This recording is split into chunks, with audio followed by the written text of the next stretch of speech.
हमें लाइट नाम का एक लड़का दिखाया जाता है जिस पर कुछ लोग हमला करने वाले होते हैं। तभी उसे एक काली किताब मिलती है जिस पर लिखा होता है डेथ नोट, जिसे देख लाइट उस किताब को घर ले आता है। घर पहुंचकर जैसे ही वह किताब खोलता है उसे पहले पेज पर कुछ नियम लिखे मिलते हैं। पहला नियम ये होता है कि जिस इंसान का नाम इस किताब में लिखा जाएगा उसकी मौत हो जाएगी। ये पढ़कर लाइट सोचता है कि शायद ये कोई मजाक या बेवकूफी भरी बात है, लेकिन क्योंकि वह एक जासूस का बेटा है और हमेशा से अपराधियों को खत्म करने का सपना देखता है, इसलिए वह सोचता है कि क्यों न एक बार कोशिश करके देखा जाए। उसने न्यूज में एक अपराधी को देखा था जिसने एक छात्रा की हत्या कर दी थी, इसीलिए लाइट उसका नाम डेथ नोट में लिख देता है। इसके बाद वह बिना उम्मीद के सोने चला जाता है और सोचता है कि शायद वह बेवकूफी कर रहा है। लेकिन अगली सुबह जब वह अखबार पढ़ता है तो उसमें खबर छपी होती है कि वही अपराधी आधी रात को हार्ट अटैक से मर गया। यह देखकर लाइट को शक होता है कि ये कोई साधारण इत्तेफाक नहीं है। फिर कॉलेज से वापस लौटते समय वह उन्हीं गुंडों से टकराता है जिन्होंने बार में उस पर हमला करने की कोशिश की थी। अब उसे पक्का यकीन हो जाता है कि वे मौका मिलने पर उसे मार देंगे, इसलिए वह डेथ नोट की आखिरी परीक्षा लेने का फैसला करता है और उनमें से एक का नाम लिख देता है। उसकी आंखों के सामने ही वह आदमी दिल का दौरा पड़ने से मर जाता है। तब लाइट को डेथ नोट का एक और नियम पता चलता है, अगर मौत का कारण नहीं लिखा जाएगा तो इंसान दिल का दौरा पड़ने से ही मरेगा। अब लाइट को पूरा यकीन हो जाता है कि डेथ नोट सच में काम करता है। फिर सदमे में वह घर की ओर लौटने लगता है और सोचता है कि इस किताब से वह क्या क्या कर सकता है, लेकिन रास्ते में उसे इस बुक का असली मालिक शिनिगामी रयुग मिल जाता है। फिर डेथ नोट मिलने के 4 महीने बाद लाइट इंटरनेट पर कीरा नाम से मशहूर हो चुका होता है और अपराधियों को मारकर दुनिया को साफ कर रहा होता है। लेकिन उसकी हरकतों पर अब पूरी पुलिस को शक हो गया कि इन सैकड़ों दिल के दौरों के पीछे कोई इंसान है। जांच शुरू हुई और लाइट के अपने पिता सोइचिरो यागामी, जो जापान की टास्क फोर्स का प्रमुख है, वह भी इस मिशन में शामिल हो गए। फिर कई महीनों तक कोशिश करने के बाद भी पुलिस को कोई ठोस नतीजा नहीं मिला। तब कमिश्नर ने दुनिया के सबसे बड़े जासूस एल से मदद मांगी। एल अपने सहायक वातारी की मदद से कई मुश्किल केस सुलझा चुका था। एल पुलिस से कंप्यूटर के जरिए जुड़ता है और उन्हें ग्राफ दिखाता है जिसमें साफ दिखाई देता है कि ये मौतें प्राकृतिक नहीं हैं, बल्कि किसी एक ही इंसान द्वारा कराई गई हैं। इसके बाद एल एक लाइव कार्यक्रम के जरिए दुनिया भर में प्रसारण करता है और सीधे कीरा से बात करता है। वह उसे इतना भड़काता है कि लाइट गुस्से में आकर डेथ नोट में एल का नाम लिख देता है और सबके सामने अरबों दर्शकों के बीच वह आदमी दिल का दौरा पड़ने से मर जाता है। लेकिन यह एक जाल था। जैसे ही वह आदमी मरता है असली एल सामने आता है, लेकिन अपना चेहरा नहीं दिखाता और बदली हुई आवाज में बात करता है। तब सच्चाई सामने आती है कि जो मरा था वह असली एल नहीं था, बल्कि एल टेलर नाम का एक अपराधी था जिसे पहले ही मौत की सजा सुनाई जा चुकी थी। उसे एल ने अपने सिद्धांत की जांच करने के लिए इस्तेमाल किया था। फिर एल कहता है कि कीरा मुझे मार दो, लेकिन जब ऐसा नहीं होता तो एल समझ जाता है कि कीरा सिर्फ उन्हीं लोगों को मार सकता है जिनका पूरा नाम और चेहरा उसे पता हो। इसके तुरंत बाद एल यह भी बताता है कि यह लाइव प्रसारण पूरी दुनिया में नहीं बल्कि सिर्फ टोक्यो तक ही सीमित है। अब एल को पता चल गया था कि कीरा यहीं कहीं है। तभी उसी दिन एल पुलिस से कहता है कि मौतों का समय निकालकर एक ग्राफ बनाया जाए। ग्राफ देखने पर पता चलता है कि ज्यादातर मौतें क्लास के ब्रेक में और वीकेंड पर हुई हैं। इसका मतलब था कि कीरा शायद एक कॉलेज का छात्र है। ये सुनकर लाइट बहुत घबरा जाता है क्योंकि एल ने इतनी जल्दी सच्चाई के करीब पहुंच बना ली थी। फिर रात के खाने पर लाइट अपने पिता से कहता है कि उसे भी जांच टीम में शामिल कर लिया जाए ताकि वह सबको यह साबित कर सके कि वह निर्दोष है। लेकिन उसके पिता सोइचिरो यागामी इनकार कर देते हैं और कहते हैं कि यह केस बहुत खतरनाक है और किसी भी छात्र के लिए इसमें शामिल होना ठीक नहीं। इसके बाद लाइट खुद ही पुलिस के डेटाबेस में घुस जाता है और देखता है कि पुलिस पहले से ही मान चुकी है कि कीरा एक कॉलेज का छात्र है। तब लाइट सबको गुमराह करने के लिए एक दिन में हर घंटे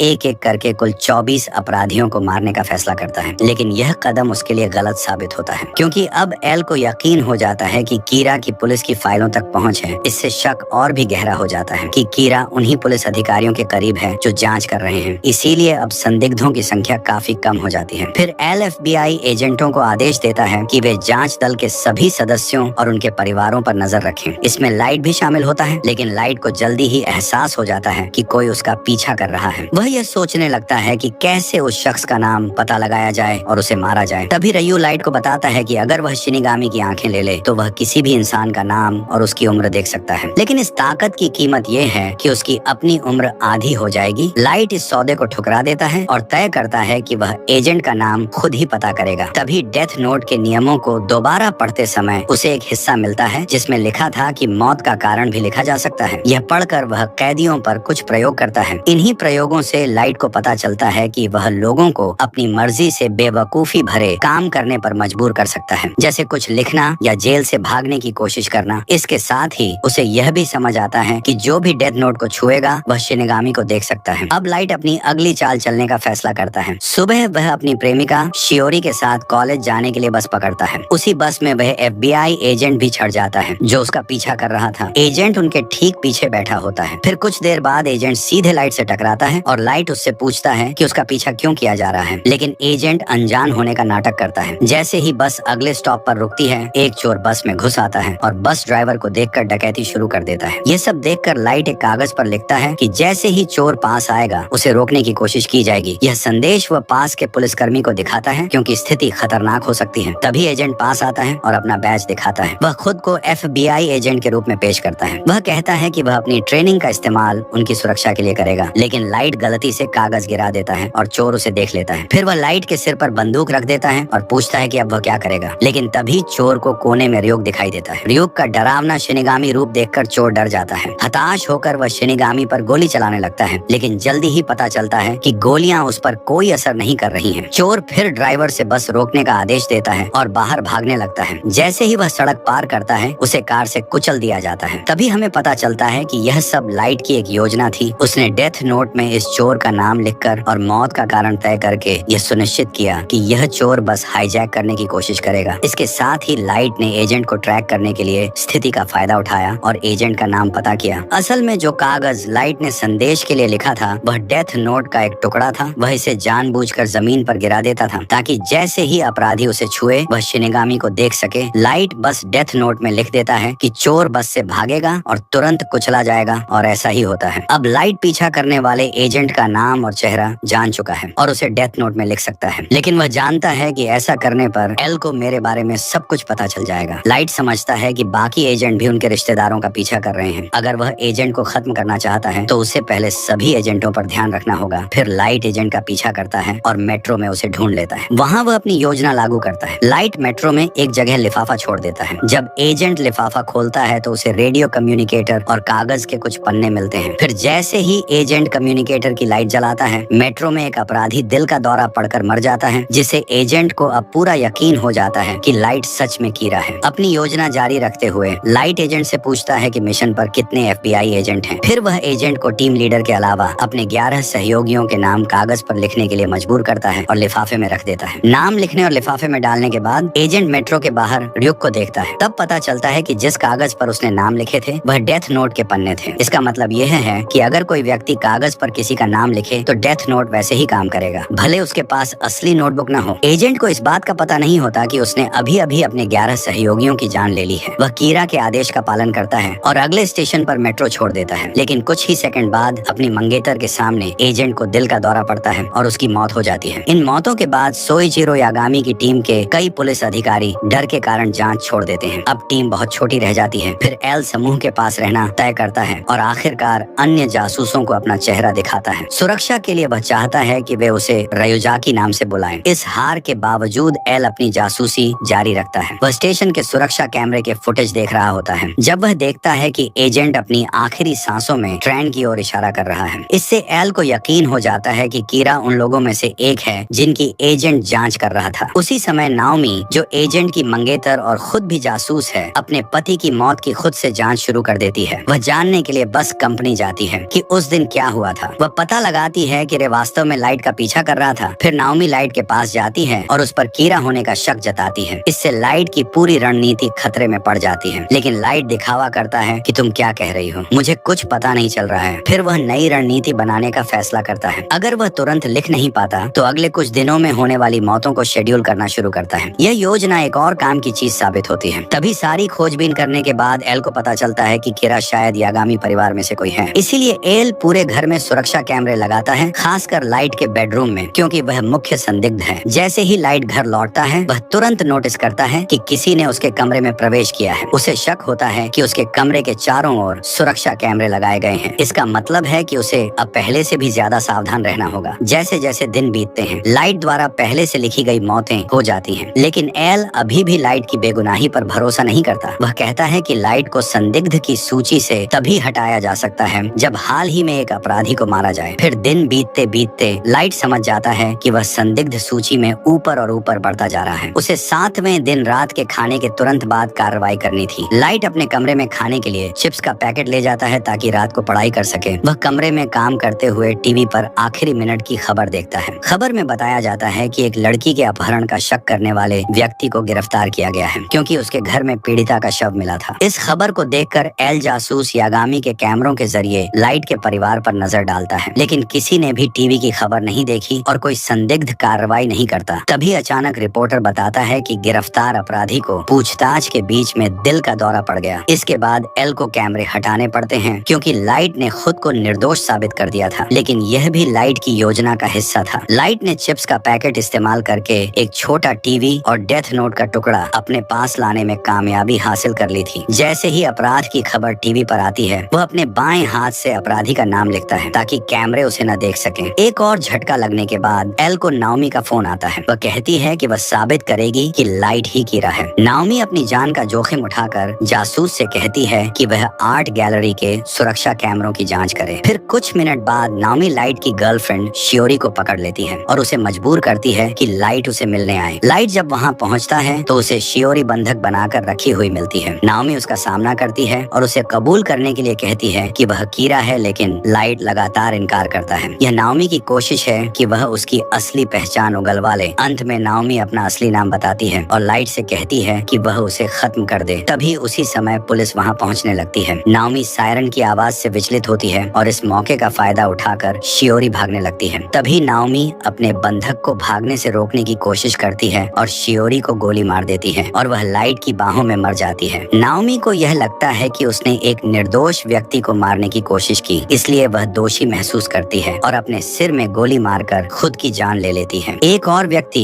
कीड़ा को पकड़ने में असफल रहता है। बाद में पता चलता है कि जब नाओमी पहली बार लाइट से मिली थी, तब उसने खुद को रे की मंगेतर बताया था। लाइट ने फिर जांच शुरू की और शादी कराने वाले पुजारी से बात करके नाओमी का असली नाम पता कर लिया। फिर लाइट ने डेथ नोट का इस्तेमाल करके इतना लिखना ही काफी समझा कि जब बंधक भागने की कोशिश करेगी तो नाओमी उसे कुछ गोलियां मार देगी और शौरी अपने अपराध के लिए पछताते हुए अपनी जान ले लेगी। लाइट ने डेथ नोट में शौरी की मौत की पूरी योजना भी लिखी थी। उसने लिखा कि शौरी का अपहरण किया जाएगा और उसे अपने प्रेमी का इंतजार करने के लिए गैलरी में ले जाया जाएगा। अंत में जब वह अपने प्रेमी की बाहों में भागने की कोशिश करेगी तो उसे पीठ में गोली मार दी जाएगी। ये सब लाइट की योजना का हिस्सा था, ताकि नाओमी के सामने शौरी को मारकर वह जांच में शामिल होने और कीड़ा को पकड़ने का बहाना न बन सके। अपनी योजना पूरी करने के बाद लाइट अपने पिता से मिलता है और जांच टीम में शामिल होने के लिए कहता है, लेकिन तभी एल खुद सामने आ जाता है और लाइट को अपनी बुद्धि का इस्तेमाल करके जांच में मदद करने के लिए आमंत्रित करता है। और इसी के साथ यह मूवी यहीं पर खत्म हो जाती है।